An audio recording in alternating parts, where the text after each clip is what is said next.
10th class math NCERT chapter number 3 exercise 3.3 का question number 3 का हम चौथा भाग करने वाले हैं। पढ़ते हैं, देखते हैं इसको। इसमें लिखा है एक नगर में टैक्सी के भाड़े में एक नियत भाड़े के अतिरिक्त चली गई दूरी पर भाड़ा सम्मिलित किया जाता है। 10 किलोमीटर दूरी के लिए भाड़ा ₹105 तथा 15 किलोमीटर के लिए भाड़ा ₹155 है। नियत भाड़ा तथा प्रति किलोमीटर भाड़ा क्या है? एक व्यक्ति 25 किलोमीटर यात्रा करने के लिए कितना भाड़ा देगा? सीधी सी बात यहाँ पर यह है कि नियत भाड़ा क्या होता है। मुझे पहले ये समझना है कि नियत भाड़ा क्या होता है। नियत भाड़ा वो होता है जो फिक्स भाड़ा है, जो हमसे लिया ही जाएगा। यदि हम किसी टैक्सी में अगर एक बार बैठ गए, एंट्री कर गए, चाहे आधा किलोमीटर चलें, चाहे हम थोड़ी दूर पे उतर जाएं, मतलब वो तो एक तो नियत भाड़ा लगना ही है। एक नियत भाड़ा तो फिक्स है जो कि लगना है, और उसके बाद जितना हम चलेंगे वो हमसे प्रति किलोमीटर का अलग भाड़ा लिया जाएगा। एग्जाम्पल के लिए मान लीजिए, जैसे मान लेते हैं कि कोई नियत भाड़ा है, वो हमसे वो लगना ही है, वो एक्स है। कितना है? X रुपये है। कितना है? X रुपये, वो हमसे लगना ही है। ठीक है, तो एक तो नियत भाड़ा हो गया हमारा। ठीक है, और एक हम मान लेते हैं प्रति किलोमीटर का कोई भाड़ा है, जो कि हम मान लेते हैं कोई बाई है। क्या है? बाई है। यदि मान लीजिए कि 1 किलोमीटर का भाड़ा अगर बाई है, तो 2 किलोमीटर का कितना होगा? 2 बाई होगा। 3 का कितना होगा? 3 बाई होगा। ठीक है, ऐसे मान लेते हैं एग्जाम्पल के, मान लीजिए जैसे 1 किलोमीटर का अगर हम 5 रुपये ले रहे हैं, 1 किलोमीटर के लिए हम अगर 5 रुपये ले रहे हैं, तो 2 के लिए कितना लेंगे? 10 लेंगे। 5 दूनी 10। 3 किलो कितना लेंगे? 3 किलोमीटर के लिए हम 15 रुपये लेंगे। कितना लेंगे? 15 रुपये लेंगे। तो इसी प्रकार से हम यहाँ पर लिखते हैं अपने हल में। ठीक है, हल है इसका हल है, माना टैक्सी का नियत भाड़ा, माना टैक्सी का नियत भाड़ा बराबर X रुपये। कितना है? X रुपये। ठीक है, तथा टैक्सी का प्रति किलोमीटर का, किसका? प्रति किलोमीटर का। ठीक है, तथा टैक्सी का प्रति किलोमीटर का भाड़ा, प्रति किलोमीटर का भाड़ा बराबर कितना है? 22 रुपये मान लेते। क्या मान लेते? 22 रुपये। कितना है? 22 रुपये। ठीक है, ये तो अब हम पढ़ते हैं इसको। इसमें क्या लिखा है? प्रथम शर्त हमारी यहाँ से बनेगी। तो प्रथम शर्त में क्या? प्रथम समीकरण अगर बनाएंगे तो क्या बनेगा इसका? इसमें लिखा है कि एक नगर टैक्सी का, सबसे पहले तो नियत भाड़ा लगना ही है। तो क्या लगना है? नियत भाड़ा लगना। ठीक है, और ध्यान दो इसमें क्या लिखा है? भाड़ा 10 किलोमीटर दूरी के लिए भाड़ा 105 रुपये। कितना है? 10 किलोमीटर के लिए कितना है? 105 किलो। 10 किलोमीटर के लिए, 1 किलोमीटर के लिए कितना माना हमने? बाई माना है। तो 10 के लिए कितना हो जाएगा? प्लस 10 बाई हो जाएगा। कितना है हो जाएगा? 10 बाई हो जाएगा। और इसका जो रेट है, जो रुपए है, वो कितना है? 105 रुपये है। ठीक है, तो 105 हम यहाँ पर रख देते हैं। तो समीकरण 1 हमें ये प्राप्त होता है। इसी प्रकार से द्वितीय शर्त क्या है? द्वितीय शर्त हमारी क्या है? द्वितीय शर्त में क्या है? उसने कहा है, अगली शर्त में है कि यदि तथा 15 किलोमीटर के लिए भाड़ा इतना है 155 रुपये। कितना है? 15 किलोमीटर के लिए। तो 1 किलोमीटर के लिए कितना है? बाई है। तो 15 के लिए कितना रहेगा? 15 बाई रहेगा। कितना रहेगा? 15 बाई रहेगा। तो x तो लगना ही है, x प्लस 15 बाई बराबर 155 रुपये। कितना? 155 रुपये। ठीक है, तो ये समीकरण 2 प्राप्त होता है। तो यहाँ पर हमें x और y की वैल्यू फाइंड करनी है, और वही हमें उसका आंसर देगा। ठीक है, तो करते हैं। तो ये एक्सरसाइज जो है प्रतिस्थापन विधि से चल रही है। किससे चल रही है? प्रतिस्थापन विधि चल रही है। तो हम उसी विधि से इसको सॉल्व करेंगे। ठीक है, तो हम क्या करते हैं, हम यहाँ से समीकरण 1 से हम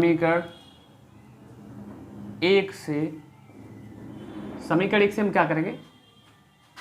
ठीक है, समीकरण 1 से हम x की वैल्यू निकालेंगे। तो x की वैल्यू निकलेगी कितना? ये 10 बाई उधर चला जाएगा। तो x बराबर कितना होगा? x बराबर होगा 105 माइनस 10 बाई। ठीक है, तो इसे हम समीकरण 3 कहते हैं। क्या कहते हैं? समीकरण 3। अब निकाला किससे हमने? निकाला है हमने समीकरण 1 से। तो रखेंगे किसमें? समीकरण 2 में रखेंगे। किसमें रखेंगे? समीकरण 2 में रखेंगे, किस में रखेंगे, समीकरण 2 में रखेंगे, ठीक है। तो यहाँ पर सॉल्व करने की कोशिश करेंगे, ठीक है। तो यहाँ पर ये है x बराबर है 105 माइनस 10y, ठीक है। और यहाँ पर ये प्लस के 15y बराबर है 155, कितना है 155 है, कितना है 155 है, ठीक है। तो ये 105 उधर भेज देंगे, तो यहाँ पर ध्यान दो 15y माइनस के 10y, तो 5y बच गए, कितने बच गए 5y, ठीक है। और ये 105 उधर जाएंगे, तो हमें y की वैल्यू फाइंड करनी है 105 माइनस 105, ठीक है। 155 माइनस 105, सॉरी, तो 5y 105 105 और 155 है, तो 155 में से अगर 105 जाएंगे तो कितने बचेंगे 50 बचेंगे, कितने बचेंगे 50 बचेंगे, ठीक है। तो y बराबर कितना हो गया 50/5 अर्थात 10 हो गया, कितना हो गया 10 हो गया। y बराबर कितना निकला है 10 निकला है, ठीक है। तो मेरे पास जगह नहीं, इसलिए हम इस क्वेश्चन को ऊपर से हटा देते हैं, ठीक है, ठीक है। क्वेश्चन को हम हटा देते हैं।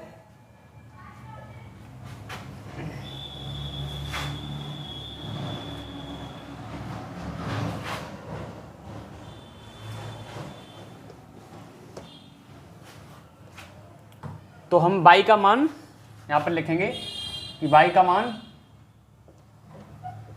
समीकरण किस में रखने पर 3 में रखने पर, y का मान समीकरण 3 में रखने पर, ठीक है, 3 में रखने पर। तो 3 समीकरण हमारा ये है x बराबर 105 माइनस 10 इंटू वाई कितना है 10 है, ठीक है, कितना है 10 है। तो x बराबर 105 माइनस कितना हो गया 100 हो गया, कितना हो गया 100 हो गया। तो x बराबर कितना है 105 माइनस 100 कितना 5, ठीक है। तो यहाँ से हमें x की वैल्यू फाइंड होती है। और y बराबर कितना है, y बराबर हमारा कितना है 10 है, ठीक है। तो यहाँ पर ये x y की वैल्यू फाइंड होती है। तो अगर हमसे पूछा जाए कि एक नियत भाड़ा क्या होगा, तो नियत भाड़ा हमारा कितना होगा 5 होगा, कितना होगा, क्योंकि हमने नियत भाड़ा x माना था, तो कितना निकला है 5 निकला है। और टैक्सी का जो प्रति किलोमीटर का भाड़ा है वो y अर्थात 10 है। एक हमें एक प्रश्न और भी पूछा था इसमें कि 25 किलोमीटर अगर हम यात्रा करते हैं तो हमें, अगर हम 25 किलोमीटर अगर यात्रा करते हैं तो हमें कितना पैसा देना पड़ेगा, कितना भाड़ा देना पड़ेगा। तो 25 किलोमीटर यात्रा का, ठीक है, 25 किलोमीटर यात्रा का, ठीक है, पैसा अगर हमें देना पड़ेगा तो सबसे पहले x तो लगना ही है, और 25 किलो का 25 वाई हो जाएगा, कितना हो जाएगा 25 वाई हो जाएगा, ठीक है। तो x कितना है हमारे पास 5 है, तो 5 प्लस 25 इंटू वाई कितना है 10 है। तो इसको सॉल्व करेंगे तो कितना निकलेगा 5 25 दाई 250, ठीक है। तो हमें रुपए कितने देने पड़ेंगे 255 रुपये देने पड़ेंगे, कितने देने पड़ेंगे 255 रुपये देने पड़ेंगे। तो ये हमारा आंसर और भी पूछा था क्वेश्चन के अंदर, ठीक है। तो देखते हैं भाग 5 क्वेश्चन 3 का भाग 5 इसका हल करते हैं। इसमें क्या लिखा है, यदि किसी भिन्न के अंश और हर में 2 जोड़ दिया जाए, कितना जोड़ दिया जाए 2 जोड़ दिया जाए, तो वह 9/11 हो जाती है। यदि अंश और हर दोनों में 3 जोड़ दिया जाए तो वह 5/6 हो जाती है। सबसे पहले हम यहाँ पर एक भिन्न मान लेते हैं, ठीक है, क्या मान लेते हैं, एक भिन्न मान लेते हैं, ठीक है। तो माना भिन्न बराबर x/y, क्या है x/y। अब प्रथम शर्त क्या है, प्रथम शर्त में है कि यदि हम यहाँ पर लिखा है कि अंश और हर में 2 जोड़ दिया जाए, ठीक है, तो x + 2 y + 2 दोनों 2 जोड़ दिए तो कितना प्राप्त होता है, तो हमें प्राप्त होता है यहाँ पर 9/11 प्राप्त होता है। कितना होता है 9/11 प्राप्त होता है, ठीक है। तो इसे क्रॉस मल्टीप्लाई कर लो, तो 11 के अंदर इंटू करोगे तो क्या आएगा 11x 11 दूनी 22, ठीक है। 9 का अंदर करोगे तो कितना आएगा 9y और 9 दूनी 18, ठीक है। अब 11x इधर ले आओ इसे y को, 9y इधर ले आए माइनस के 9y, ये 22 उधर जाएंगे तो ये 22 प्लस के उधर जाएंगे माइनस के हो जाएंगे, तो 18 में से 22 में से 18 घटेंगे तो माइनस के 4 बचेंगे। कितने बचेंगे? माइनस के 4 बचेंगे। ये समीकरण 1 प्राप्त होता है। द्वितीय शर्त क्या है?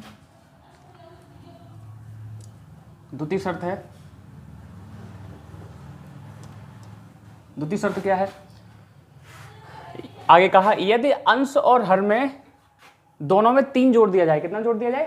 3 जोड़ दिया जाए तो 5/6 प्राप्त होता है। कितना होता है? 5/6। तो हम यहाँ पर 3 जोड़ देते हैं, ठीक है।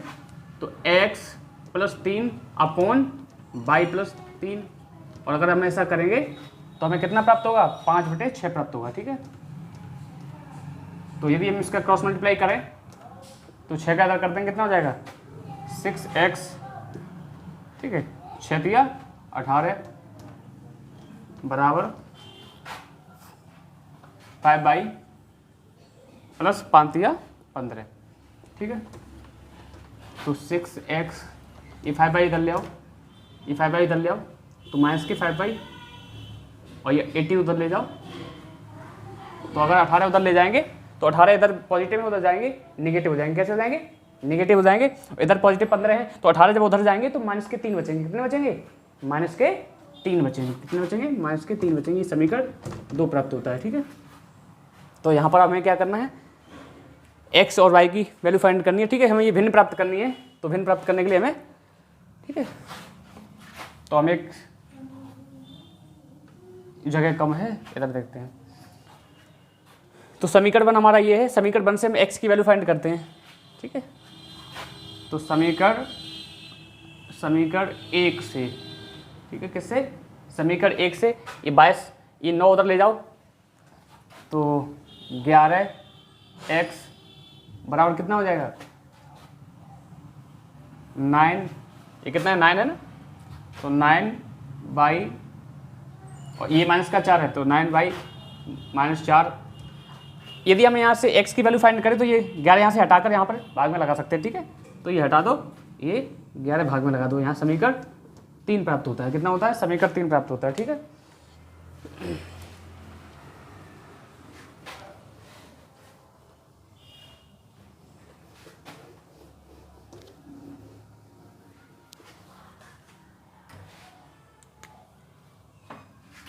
समीकरण 3 प्राप्त होता है।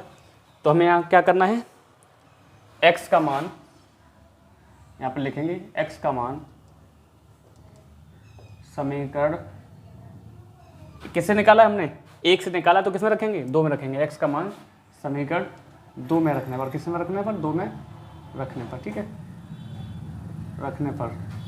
तो 2 समीकरण हमारा कहाँ है? समीकरण 2 हमारा ये है, ठीक है। तो 6x की वैल्यू कितनी है? ये है 9y - 4 अपॉन 11, ठीक है। यहाँ पर माइनस के 5y -3, ठीक है। ये इनटू कर देते हैं। सबसे पहले इनका एक एलसीएम ले लेते हैं। क्या ले लेते हैं? एलसीएम। तो एलसीएम अगर हम लेंगे, थोड़ी जगह की समस्या है, इनका एलसीएम ले लेते हैं, ठीक है। इसके नीचे 1 है, इसका अगर एलसीएम लेंगे तो इसका एलसीएम 11 आएगा। कितना आएगा? 11 आएगा, क्योंकि यहाँ पर 11, यहाँ पर 1 है, ठीक है। तो 11 का अगर भाग अगर 11 में देंगे 1 बच जाएगा, तो 1 का गुणा इसमें करना पड़ेगा, और ये 6 का गुणा पहले ही करना था, तो अभी हम साथ में कर देते हैं, ठीक है। तो 6 9 54y, ठीक है। इसका इसमें करेंगे 6 चौक 24 हो जाएगा, ठीक है।